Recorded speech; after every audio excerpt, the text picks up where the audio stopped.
Good evening. Welcome. Thank you so much for joining us to the second episode of What's Happening Live, where we take an opportunity to tell you what's happening while we're live. Um, this is part of, my name is Jeremy Koch. I'm the artistic director at Farmers Alley Theater. This series is part of the Farmers Alley at Home series, where you can enjoy content from the comfort of your own home. And in this particular one, we try to preview some of the upcoming events that are part of the Farmers Alley creative roster, if you will. And we want to hear from you. So, if you don't mind, if you would like, please put your questions and your thoughts in the comment section below. And be aware that you might need to go to streamyard.com/Facebook in order to do so. We are live on Facebook and YouTube right now, so you can comment on either platform. And we may, if we see your question and we like it and we think it's interesting, we may show it during the interview. And it's a way for you to connect with us and for us to connect with you. And we would absolutely love to hear from you. So please do that. And if you happen to be watching this as an archive and it's already been recorded, this is October 18th, Sunday night at 8 p.m. If you happen to be watching this after we've already filmed it, then sorry, you can't comment. You'll have to tune in live next time, but we still appreciate you watching.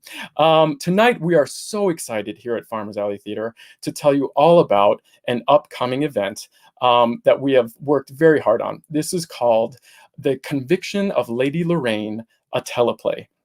And this is a piece of theater that was written and created by and starring Nicole Lamkin, who is a dear friend of Farmers Alley Theater. She's been on our stage multiple times. I'm going to read her bio in a minute.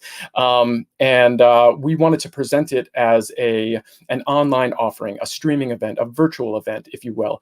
The best way to bring you a play right now is, since you can't come to the theater, we're trying to bring the theater to you. So let's bring out our guests so you can hear even more about this fantastic piece of theater. Nicole Lamkin, as I mentioned, is an associate professor of theater in Western Michigan University's Department of Theater. She's been there for 8 years. Before joining Western, Dewandra taught at Ball State University for 8 years, and she received her BS from Western Michigan University and her MFA from the National Theater Conservatory. She has played leading roles in Farmers Alley, the productions of Clybourne Park, Doubt, and her one-woman show titled The Conviction of Lady Lorraine, which was a very successful Spotlight series production for us, standing room only. That was in 2018. In addition to lots of TV and film credits, Dewandra has toured with the Washington Production Company, founded by Vaughn and Fran Washington, in The Life of Rosa Parks, a play written by Vaughn Sr. about Rosa Parks and her decision not to move from her seat on a bus in Montgomery, Alabama. Lamkin has also received diversity research grants from the Indiana Arts Commission and Ball State University to conduct research at the Schoenberg Center for Black Research in Harlem, New York, on the topics of stereotypes and diversity as they pertain to theater in America. An artist, an activist, and a wonderful person. Please welcome Nicole Lamkin. Hey, Jeremy. Hey, Dewandra, how are you? I'm doing well. How are you? Good, hanging in there. You know, this is a very strange time, but just like you, we are trying to make things work. You know, we're trying to stay happy and healthy and creative on a personal and a professional level. And you are too, I bet, right? Absolutely. It hasn't been that long since I last saw you when we were wrapping up filming. Yes, this is exciting. I know. Getting those opening night jitters, aren't you? Yeah, totally. Virtual opening night jitters. Oh, yeah, exactly. Well, let's bring out, before you tell our viewers about your piece, let's bring out some of the people that helped us convert it from a traditional theatrical piece to a filmed piece. First, I would like to introduce, ladies first, Miss Didi Batiste, who is currently a Chicago-based actress, writer, director, and teacher. She's the co-director of this Lady Lorraine virtual teleplay piece and a waltzing mechanic company member. You'll find out what that is in a minute. She is also an adjunct professor at Ball State University in the Department of Theater and Dance. Didi has lived in New York, worked as an actress, activist, and youth advocate. As a writer, her self-produced one-woman show, No AIDS, No Maids, was recently turned into a teleplay by Waltzing Mechanics. Didi has a great love of storytelling and teaching others to tell stories. She's also a writer and activist who believes that art has the power to change the world because it has the power to change the conversations that shape the world. Please welcome Didi Batiste. Yay. Hi. Hey, Thank you Dee so much Dee. for that introduction, Jeremy. Yes, of course. I mean, it could have been a page out of my book. I feel so strongly the same way that you do. It's so nice to have you here. I'm so happy to be here. And Truly. I think it's a special day for you, yes? It is. It is my birthday. Happy birthday. Woo! We will all have the joy of a COVID birthday, which it seems sad, but I actually think it's beautiful that we'll have that shared experience. By the end of it, we'll all have one. So we can all We tell should our all birthday do, talk to each other about it, put a post on there and talk about Yeah, your virtual, your at-home birthday. what Well, that thank you is. for sharing your birthday evening with us. Um, Anything. but of course, it's doing what we love, right? Talking about art and Yeah. theater and beauty and culture. Great. Well, before we get to that, I want to introduce our third guest tonight, Thomas Murray. He is an ethnodramatist, director, and teacher. In 2011, he founded Waltzing Mechanics, a Chicago-based ensemble of documentary theater makers. His interview-based productions for the company have investigated social topics including body image, eminent domain proceedings, vulnerable road users, and end-of-life planning. Thomas also works with Storycatchers Theater, where he teaches acting and playwriting to incarcerated juveniles at the Illinois Youth Center at Warrenville. Please welcome Thomas. Hey there, Thomas. Hey, How are you? so good to be here with you guys. Yes, thank Feels you like for being here. the gang's back together after our filming week. I know, it's like a reunion, but it's only like a couple weeks away. But it's great. I mean, I'm just thrilled. It was when we first met you guys, it felt like I felt like I had known you for years. You really felt like part of the team already, having just met you.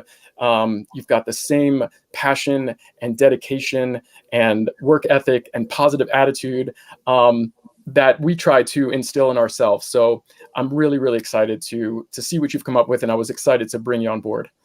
Well, it's mutual, Jeremy. Thanks so much for having us. Thank you. Okay, well, let's get to it because our viewers probably want to know what this piece is about. So, Dwandra, can you tell us a little more about what Lady Lorraine is about and maybe a little history of the piece? Sure. It's so interesting when I get asked that question. It's sometimes really challenging to say what it's about in a nutshell, only because it's about 10 years old at this point, meaning I started writing the piece a decade ago, and it's had so many stages of life. Ultimately, the conviction of Lady Lorraine came about 10 years ago when I was in Memphis, Tennessee. I encountered this woman, this protester. I went up to talk to her, and instantly after I walked away from her, I was moved. Something bigger came over me to the point where I knew that this encounter could not end at that moment, that it needed to go on in some way, shape, or form. Ultimately, it turned into me wanting to find out more about this woman. And I went back to Memphis a month later to try to get her to give me permission to tell her story. I was drawn to who she was, what she was protesting, and I thought, I want to be her on stage. I need to tell the world about who she is. So this story chronicles my journey when I went back to Memphis trying to get her to give me permission to tell her story. And you will see the many phases that I went through. And I started to self-reflect as well. And that plays a huge part into what the story turned out to be to this day. Awesome. Yeah. We showed a few pictures. It sounds fascinating. We showed a few pictures. Photo credit to Carrie Phillips, who's actually part of the team that brought this story to life. We will talk more about our team in a minute. But yeah, some of those pictures that shows you looking in many different ways. Do you play multiple characters in this? I do play multiple characters. That's kind of the joy of a solo show, is that there's so many elements involved. And yes, I've seen people play only themselves, but the people that I encountered throughout my life and my journey back to Memphis, I simply had to bring them to life in the show. So audiences will get to see me take on many faces. I love it.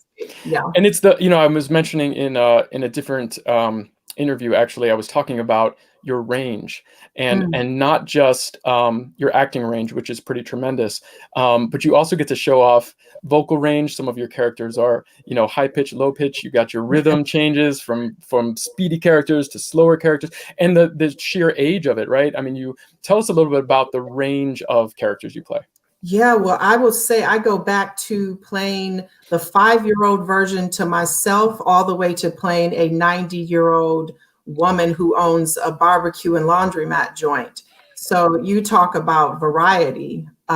Yeah, I get to explore many facets of my creativity.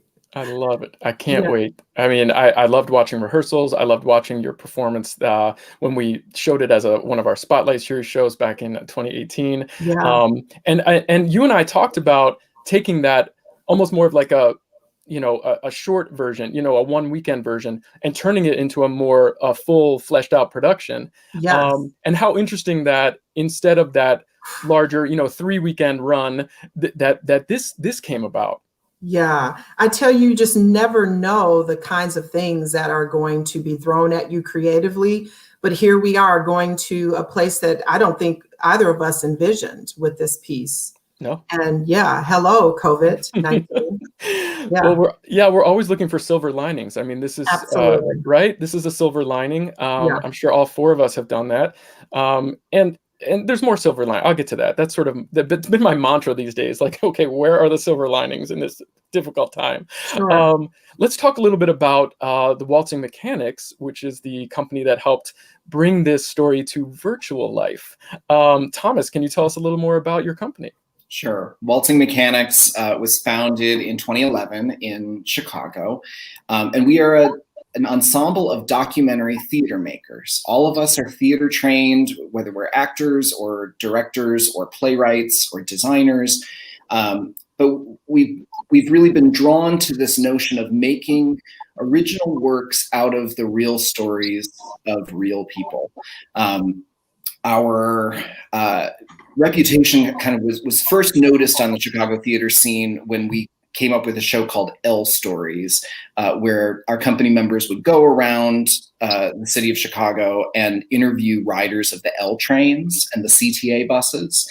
And we would take those interviews that we would record and then verbatim turn them into comedic scenes that we would perform Saturday late nights at a theater downtown. And we ran that show for 6 years, and that allowed us the income to be able to do bigger works that take on a whole range of social issues. And we just really believe that lifting up real people's stories is incredibly important.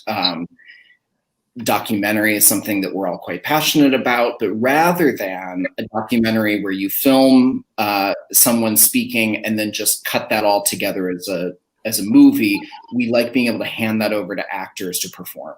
And so we've coined this documentary performance genre. And COVID, we were doing everything live until COVID hit, and we decided that we were going to do my friend Dee Dee's one-woman show, No AIDS, No Maids, and tour it to colleges and universities. And we had decided with a commission that we had gotten as the pandemic was beginning that we would turn it into a teleplay, and stepped into like, what does that mean to do documentary performance such that the theatricality of it is still inherent and yet can be delivered right into your own home through your screen, whether it's your laptop or your television. And that was a phenomenal process that ultimately brought us to you guys at Farmers Alley. Now, did you know Dee Dee prior to her joining Waltzing Mechanics and doing No AIDS, No Maids? Dee Dee, how did you become involved? Yes, Thomas and I have known each other since undergrad at Ball State University, where I had the pleasure of having Dewandra for a teacher. I think, Thomas, did you ever have Dewandra as a teacher during your time there? My senior year was her first year teaching, and I had already switched from acting to directing, and so we were two ships passing for the most part. Didn't have her as a teacher, but she did. I had her in a rehearsal of my senior thesis project because I really respected her opinion, and was awesome.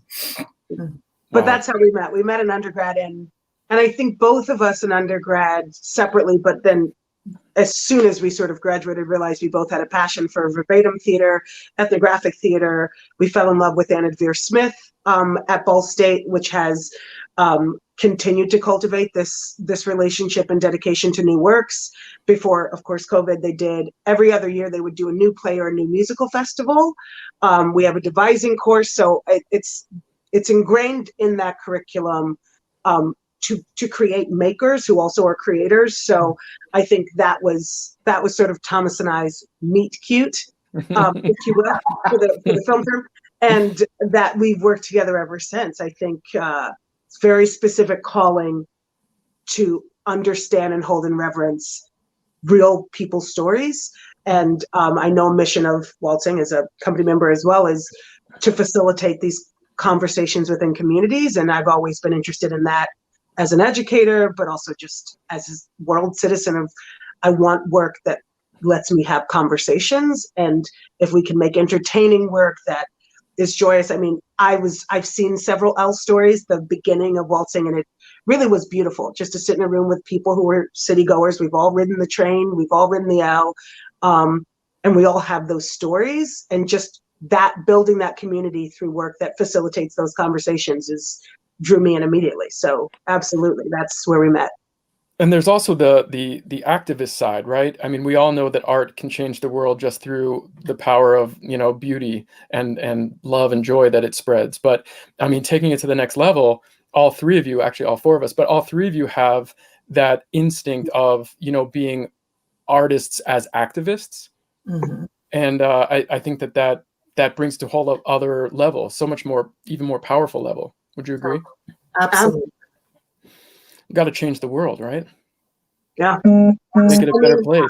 Whether you're intentional or not, I think art does it. It weasels its way in, and it starts. So why not be intentional when you make?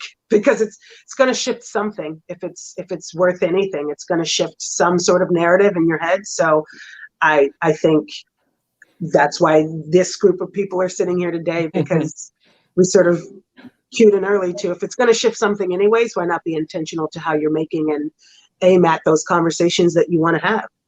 Oh, yep, absolutely. Why don't we give our viewers a little taste of what this partnership is going to look like? The artistry of Dwandra and her piece and her acting and her playwriting, and the artistry of Waltzing Mechanics and how they're bringing it to life through film. Hunter, please roll the 30-second promo for The Conviction of Lady Lorraine, a teleplay. Well, I was asking if you saw that woman across the street.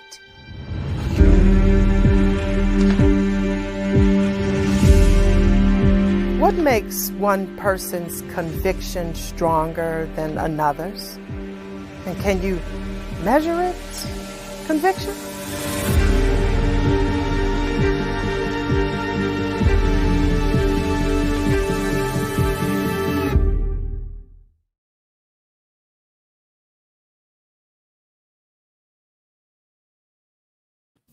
Okay. All right. I'm a big fan of that. I think that is intriguing, enticing, powerful. It makes me want to watch the whole thing. What do you think, dear viewers? Tell us, put some comments in the comment section below. Let us know what you thought of that promo. Let us know if you're going to buy a ticket. Let us know if you love the Waltzing Mechanics or Dwandra or Dee Dee or Thomas or Farmer's Alley. We want to hear from you, and maybe we'll put your question or your thought into this interview. Okay, Dwandra, let's get back to you. Tell us and tell our viewers a little bit about how it's different performing this piece as a traditional theatrical version versus the filmed teleplay. Oh, sure. Well, two things stand out to me. I almost feel like there's a creative difference and then there's a technical difference. Creatively, I'll just go to the thing that stands out the most. It's a solo show, but to me, in every solo show, you have a second character, which is the audience. And that is where the creative difference stands, right? So while I'm filming this, I literally don't have the audience to feed off of, right? You are telling the story to the camera and having to envision that you are talking to an audience or someone close to you. I would say that the technical difference in theater, we're used to doing things in sequence, right? You have a script, it is written a certain way, you do it that way, beginning, middle, and end of the script. In order to be more effective in the filmmaking process, you usually have to do things out of sequence. So that means for me, while I am working during those days, nothing is going in the order that I'm used to telling the story in. And that can do a doozy on your brain and sort of your creative spirit, because everything is out of whack. You're doing the last piece first, you're shooting the middle piece last. It's sort of all over the place. So you have to trust your directors, thank goodness for Dee Dee and Thomas, to make sure that you are being as honest and truthful as you can in the moment, because it's not going from one point to the other. You may be shooting something completely out of whack from what you're used to doing. So those are the two big differences, both very challenging, but rewarding. How do you prepare for that? You know, as an actor myself, often, you know, the end of the show, you've kind of earned it or built up to it, or, you know what I mean? Your character's gone through it. And so those thoughts and emotions are almost there for you. How do you prepare to do the second to last scene first? I think it's about compartmentalizing, really, right? You literally have to take every moment piece by piece and tell only that story. And I think that's the way I prepared. And I'm hoping that the honesty and truth is still there. But yeah, I just had to deal with it one moment at a time. How did she do, Dee Dee and Thomas, as co-directors? Did she do it? Consummate professional. If there was any calculus of moving from thing to thing, I never saw it over the course of the weekend. It was, I mean, she's really super. Well, truly, yeah, Dee Dee, go ahead. Beautiful work all the way through, continually. I mean, I'm biased. She's my teacher, so the way you put your teachers on pedestals, she's still there, but she's earning it daily. I mean, at this point, I'm no longer going for a grade, but no, it's everything Thomas said. I imagine that, Dwandra, you know, since you wrote it, I would imagine that it's a little bit, maybe not a lot, a little easier for you to just jump into page, 22, as opposed to someone else who maybe is just learning it. I mean, this is basically you are living and breathing this. You have lived it and breathed it already. So it's a part of you already. Is that fair to say? Yeah, that's true. I don't know that made it easier, this process, but I agree with you. If someone else were stepping into this and having to do it out of sequence, I think it would probably be, a slight nightmare for them. We've seen a lot of pictures, again, thanks to Carrie Phillips. One person that's prevalent in these pictures that we haven't talked about yet is the third member of Waltzing Mechanics that we welcomed into Kalamazoo a couple weeks ago. Thomas, tell us about Nick. Nick Merling is a Renaissance man. He is an actor. He is a comedian. He is a videographer, editor, website maker. The man can do it all. And in that package, he's also just the loveliest human being to get to know, generous, and yet with such a razor sharp eye to be able to see detail and anticipate what the lens needs to do. And so our audience has already seen just a tiny bit of his work in that trailer, because Nick put that trailer together from the footage that he did the whole week. Thank you, Nick. But I actually really credit my getting to know Nick from Dee Dee, who had introduced me, because they had worked together at Ball State University. Wow, there is a common thread here. Oh, yeah. Sure. We will Nick. Yeah, go ahead. No, go ahead. I was going to say there more Ball State connections are coming up soon, but go ahead. No, please go ahead. Tell us more about Nick. What was his title for this, and tell us your story about Nick. Nick was our videographer and our editor. I mean, which frankly, if anybody who's done film knows that your editor is truly another. I mean, he's handling the story just as much as the director, the performer, specifically since we walk away and we put it in his lap. he's extraordinary. He's an extraordinary young man. I taught him, so I'm very proud, like on a proud mama bear moment. But he's also his own man, and he's so lovely. And I think in a world that we're all living in, what's lovely about Nick is he has just a deep, deep well of empathy. I think of theater as an empathy machine, hopefully for doing it right. We're building bridges to empathy to other people. And Nick he's just one of those rare human beings who's born with excellent empathy, and it makes him an extraordinary storyteller, an extraordinary editor. Infinite trust in him. No wonder I like him so much. Okay, this is great. So let's talk a little bit more about the team and the creative approach to bringing the story to life. In addition to the three people on the screen here, and we just talked about Nick, we had some Farmers Alley team members.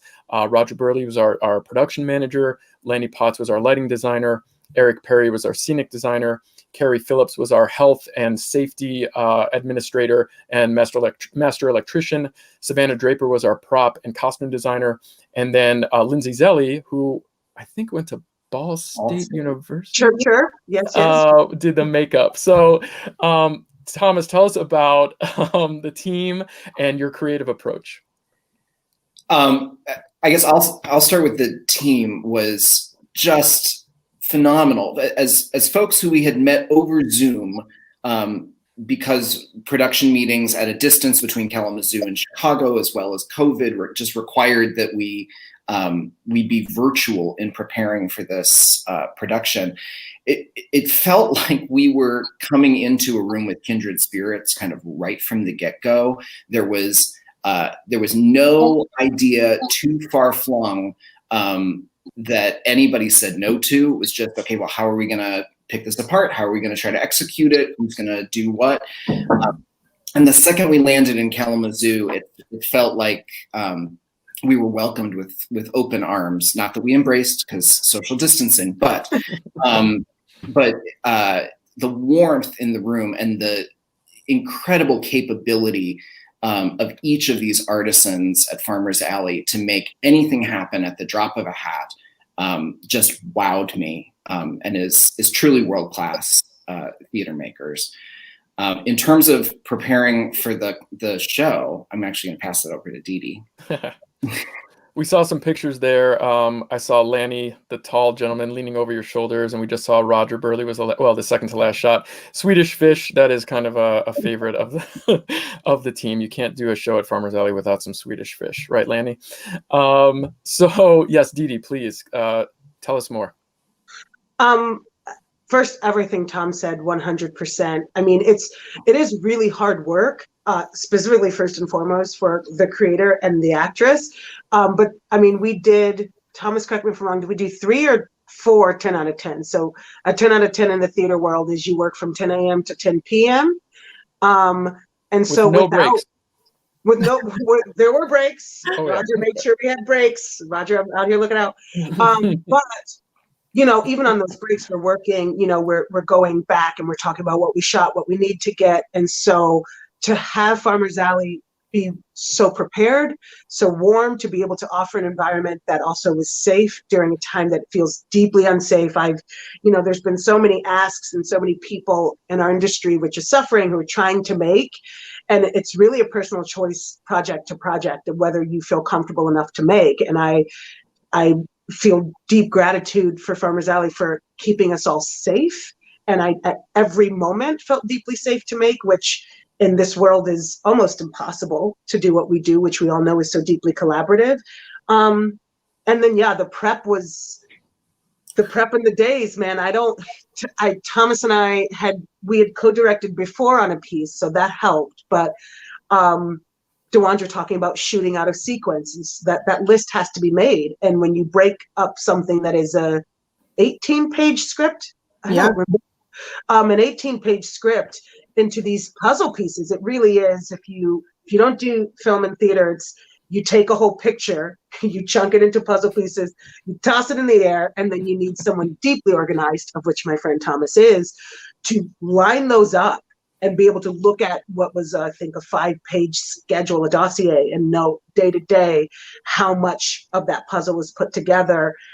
it's a team effort, and having the team at Farmers Alley so on board and our team so on board.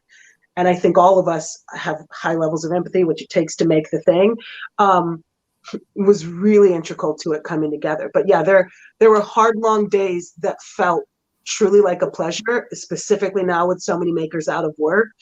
You went into a hard day after leaving a hard day, and everybody was ready to get it done. And it felt as good as 3 10 out of 10s could possibly feel. Well, kudos to the nice. 3 of you and the rest of the team. I mean, working so hard and so long. Really grateful. You know, as a producer, I'm super grateful for everyone involved. Duandra, how did you do it? How did you make it? You're the one, you know, behind, you know, in front of the camera. Is it coffee? Is it candy? What's your secret? Yeah, I don't drink coffee. I do love candy, but I knew that that'd be a mistake. So I didn't even take part in the candy thing too much. But I will say, though, I would not have been able to do what I did had it not been for the pre-production energy that Nick and Thomas and Dee Dee put into. I was so impressed because what I thought was, in order for me to do what I needed to do, they had to do what they did. And if I had been put in a position where I had to put that brain into play, the brain that it took for them to literally go through this story with a fine-tooth comb, I would have never been able to accomplish what I did. So I only was able to do it because they put in the work before they even showed up to Kalamazoo. I was totally impressed. I talked about them for days after. And it was a reminder of what it means to be surrounded by creative people that do their job, right?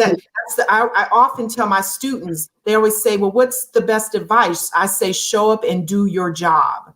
Because when you do that, everybody else can do what they're there to do. And that's what this process was like for me. Oh, and how lucky that everyone involved in this production were kind, caring, warm, generous, loving, compassionate people, right? Yes, it changes an experience because I've been in situations where that wasn't the case. Mm-hmm. Right. Mm-hmm. Well, yes, I was in awe of all of you, and I was very impressed with the preparation of everyone, especially the waltzing mechanics, having so much planned and thought out before we even stepped through the door. So kudos. Hunter, are there any comments from our viewers that maybe we could bring up? I thought it might be fun to, and thank you, our producer Hunter Pitch, working his magic behind the scenes here. Let's bring one up if you got one. While he's looking at that, let's talk a little bit about what do we hope that the viewers will receive from this if they were to buy a ticket, a virtual ticket. What do we want them to get out of that? Duandra. I will say for me, it's been fascinating when I get to do the show live and people come up to talk to me about how it impacts them. I would say that more than anything, I want them to also see themselves in this story and journey, right? Because while it is my story, the running theme tends to be that people say, oh my goodness, watching this made me think back on when I was in this grade or back in college when I did this. So more than anything, I'm hoping that people come away in self-reflection. Yes, absolutely. I mean, that is the best part of theater, right? And why so many people love it is because you can learn something about yourself or see yourself in at least one of the characters. And that type of, empathy or putting yourself in someone else's shoes, I think is crucial to making the world a better place and the betterment of humanity. That's what it's all about, right? Absolutely. Thomas, what do you hope that people, oh, there's Fox. We were just talking about you earlier, Fox. Fox says, Mama D, he loves her. Mama D, I love her. There was a picture back there from our first production meeting. There have been pictures throughout the whole this whole process, behind the scenes shots. Our first production meeting. There were a few from our final day of shooting and the wrap up, and just taking a picture outside the theater. And it was really a cool experience. Thomas, what do you think? I'm going to steal an answer from my good friend Didi Batiste, who, when we talk about waltzing mechanics works coming together, the two like unfailing pillars are education and entertainment. And we would hope that folks come away knowing something more about this woman in Memphis than they knew before, a little bit more about the civil rights struggle, but also a little bit more about how we live day to day, learning to own our own stories. And the entertainment capacity of it is well taken care of by Ms. Dwandra Nicole Lamkin, who kind of leads you step by step through the course of the narrative, as I almost feel like as a co-conspirator, as if she's turning to you and sharing something that's personal and lovely, and it's a gift for you to receive it. And as I've watched kind of the early drafts of it, I'm just strung through with how enraptured I am by that journey. Didi, I feel like there's a little bit of a correlation to today in terms of Dwandra set out to do some research, met someone, thought she was going to tell one story, and a metaphoric door was closed, right? And she had to, through self-discovery, she told a different story. And I feel like there is a correlation to today where, like, Farmers Alley Theater is trying to figure out how to produce theater without a live audience in our space, right? Or whoever it is, actors, singers, music, all of us artists are trying to figure out how to tell a story in a different way. Do you see that? Oh, absolutely. I mean, that's of course, if there is a silver lining to COVID, but I do think it is, I mean, that's of course our job as storytellers first, and we call ourselves actors or directors or whatever, but as the times shift, the way that people consume stories shift, whether intentionally or not. So this is a shift, and I don't think it's a shift anybody wanted, but at some point, as I have these overarching conversations about theater in the world right now, it's like at some point we shifted. Nobody wrote a memo, but we shifted from vaudeville to sort of Broadway. So I think right now there's this interesting shift that's happening of how we're consuming, and that's going to change how we consume in the future. And I think we could be frightened of it and resist it. But I think, as brokers of storyteller, I always say to my students, I was like, our superpower is we use stories as currency. So it's like we could push against it and try to not let that happen. But I think as people who consume and sell stories, we know how that works. Or we can get interested in what it means to make now. So in some ways, it's, again, a real blessing to be making now. Making now this way is teaching all of us. I think every single time we make, because Thomas and I had done my teleplay before, and then we've done Dwandra's, but I think everybody who goes into a room right now and makes with these restrictions and the way that we're finding ways through, that's going to inform us forever of how we make. And that, we're always learning. Such a teacher answer, but if you're doing it right, no matter what the situation, you're learning through it, and you get to carry all those tools that you crafted, you get to carry them forever. So there's certainly lessons on The Conviction of Lady Lorraine that have taught me about storytelling that I will carry forever. So that's Absolutely. exciting. One thing that's been important to Farmers Alley as we move into this new era, especially considering the social justice issues and racial inequality, we've been trying to figure out ways to remove barriers, right? And make our theater, but I mean, all theaters are trying to do this and make it more accessible. And I wonder if this is one way to do that. Dwandra, do you feel like presenting this piece of theater on this platform in this way, in this virtual way, it could help you reach a larger audience? I hope so. That would be amazing, right? The story that starts in such a small way, the fact that it could have a life beyond this would be pretty fantastic. Absolutely. Yeah. Well, let's tell our viewers how they can get a ticket to this virtual event.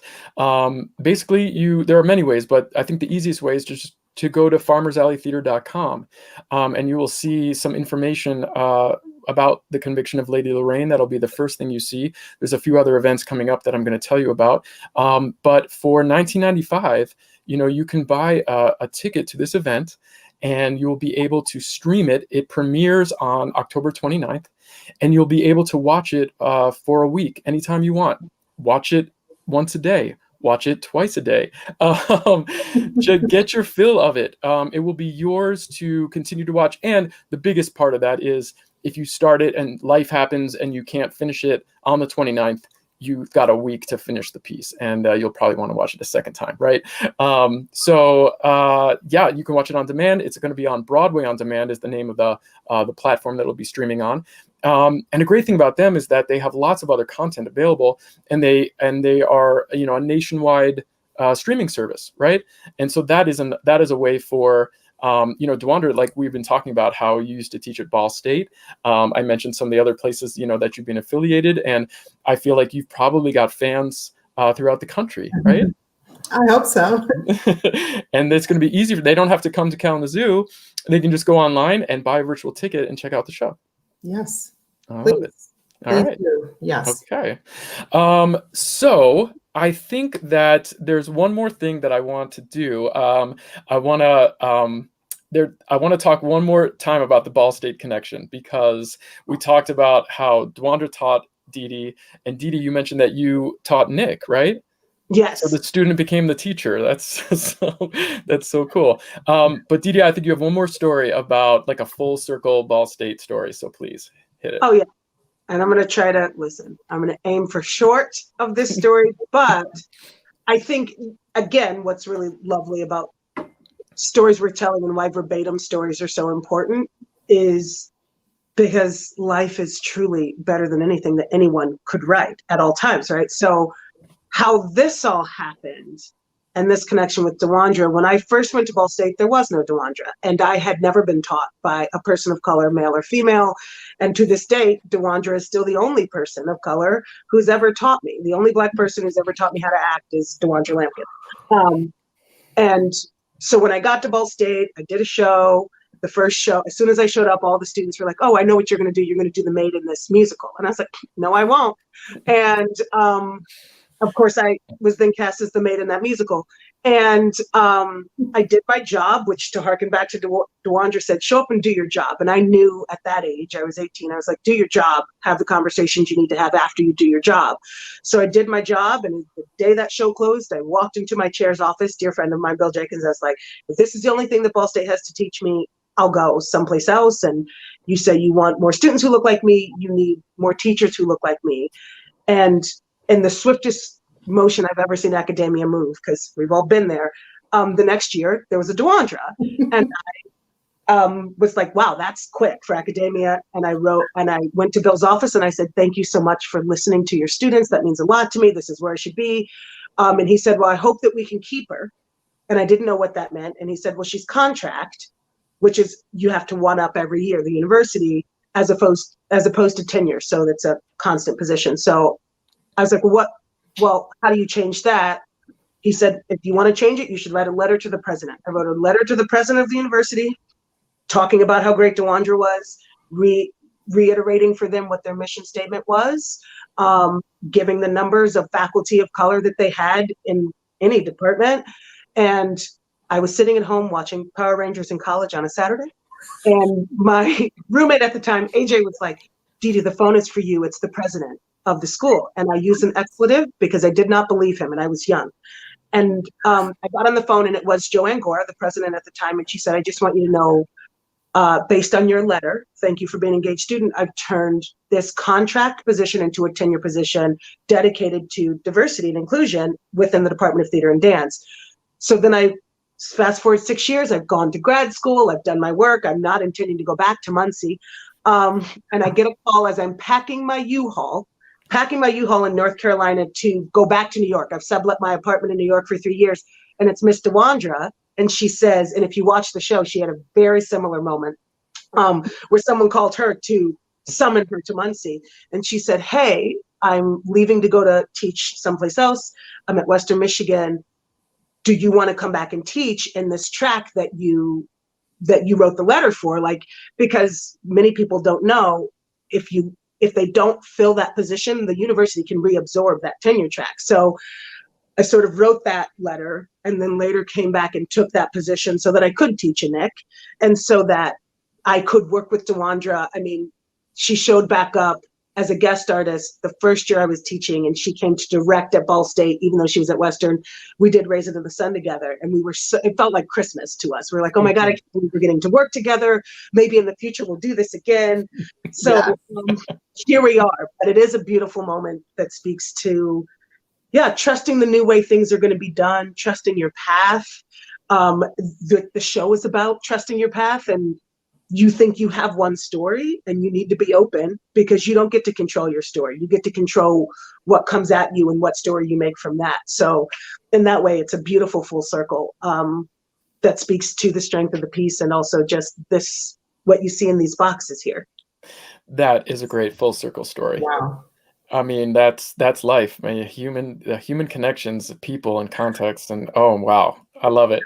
That makes me want to watch this piece even more. Oh yeah, because there's a moment in the piece where Dewandra gets the call to Muncie, and it's all of the feelings that she talks about. I was like, you know that you did this to me, right? I said as directed, I got this call and it was from you. So yeah, verbatim theater is great because you don't have to write it; it writes itself, and you just get to tell it as it was.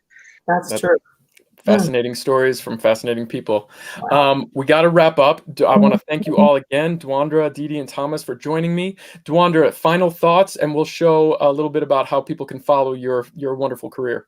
I will just say, if you've seen the show live, it's worth tuning in again to see this new exploration of what the story has turned into.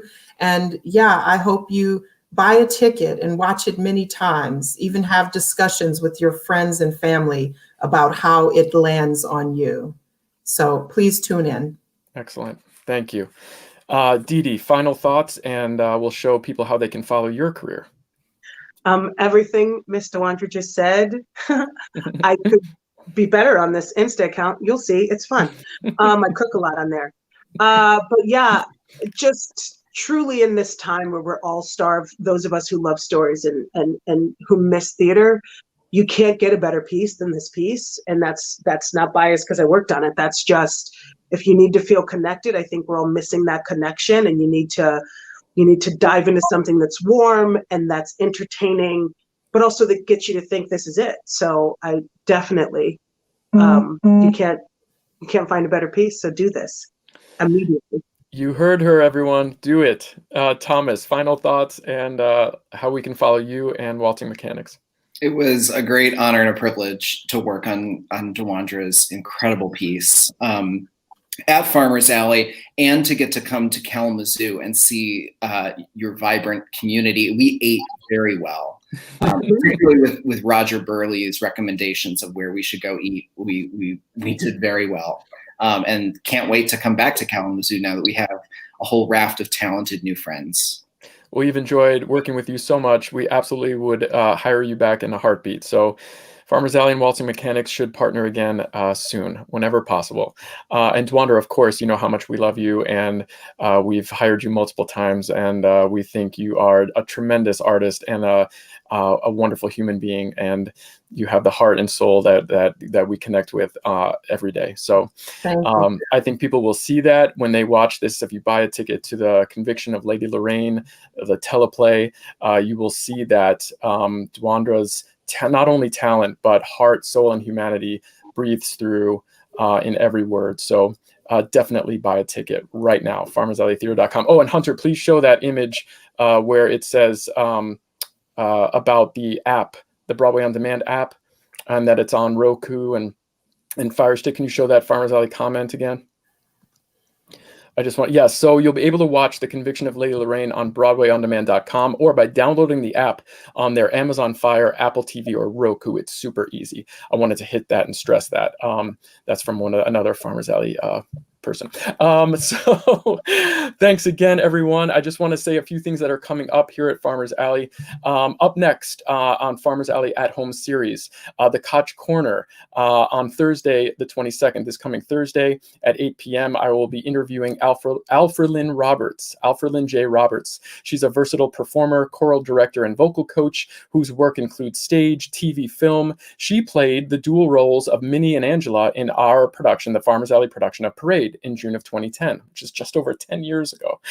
She is an artist and activist, kind of a running theme tonight, and was recently the narrator for the documentary on Amazon Prime, Harriet Tubman, They Called Her Moses. I'm excited to interview this multi-talented woman. I saw that documentary and I saw Alfrelyn and a light bulb went off. After that, on Sunday the 24th, also at 8 p.m., it's another Broadway battle, this time the spooky edition. Host Adam Weiner will be the judge as 3 contestants battle it out, discussing musicals with a Halloween theme. Grab your flashlight and candy and don't miss it. One final reminder that on Thursday, October 29th, Lady Lorraine, the teleplay, premieres on Broadway On Demand. You can get your tickets now. And then a quick plug for the rest of our fall season. After the premiere of Lady Lorraine, we will be presenting By Request, Farmers Alley Favorites, a virtual fundraiser chosen by you, our fans. By Request is a virtual fundraiser featuring Farmers Alley talent, both local and from Broadway, performing songs and scenes from our theater's prolific history. Utilizing remastered archival videos along with brand new performances, we'll be touching on some of our greatest hits like $1 Million Quartet, Cabaret, Fun Home, and others. By Request premieres November 21st and will be available on demand through November 29th, also on BroadwayOnDemand.com.